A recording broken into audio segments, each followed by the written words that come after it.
Okay. So we were on H. F is positive when G is negative, when XER is between -1 and 1. Okay? That's this range here.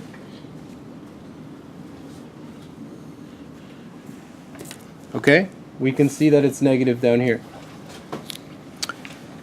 F is positive and G is negative when XER is between, sorry, we just did that one. I asked, what was the question in I?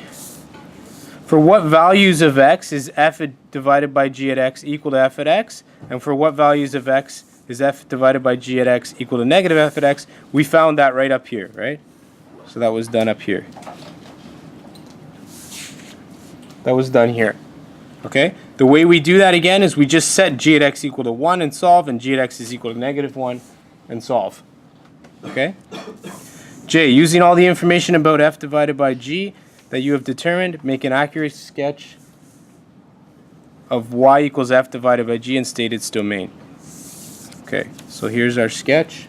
And again, that comes directly from here. So even though they said that both the values here were negative, you can see here that beyond -3, which is right here on the combined graph, because this is positive and this is negative, we have a negative value of the combined function. So they graphed it correctly. Okay? All right, that's a second example. You can go through the other 3 on your own if you like. You can start the problems yourself. In summary, okay, when two functions f and g are combined to form the function f divided by g at x, the new function is called the quotient of f and g. For any given value of x, the value of the function is represented by f at x divided by g at x. Okay, that's talking about table of values and dividing the y values.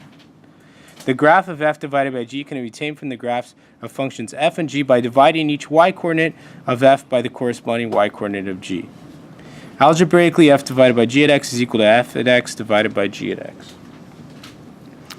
F divided by g will be defined for all x values that are in the intersection of the domains of f and g, and except in the case where g at x is equal to 0.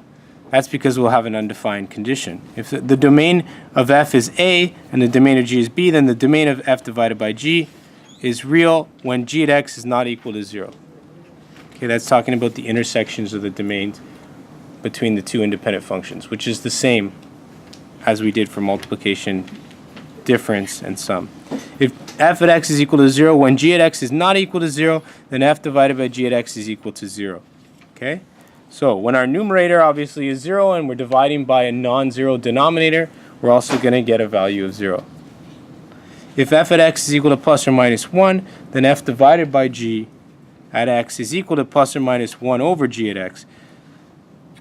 Okay, that's because the numerator is plus or minus 1, so that stays up there. Similarly, if g at x is plus or minus 1, then f divided by g is equal to plus or minus f at x. That's what we talked about multiple times. Also, if f at x is equal to plus or minus g at x, then f divided by g at x is equal to plus or minus 1. Okay? Any number divided by itself is 1. Okay? Any questions?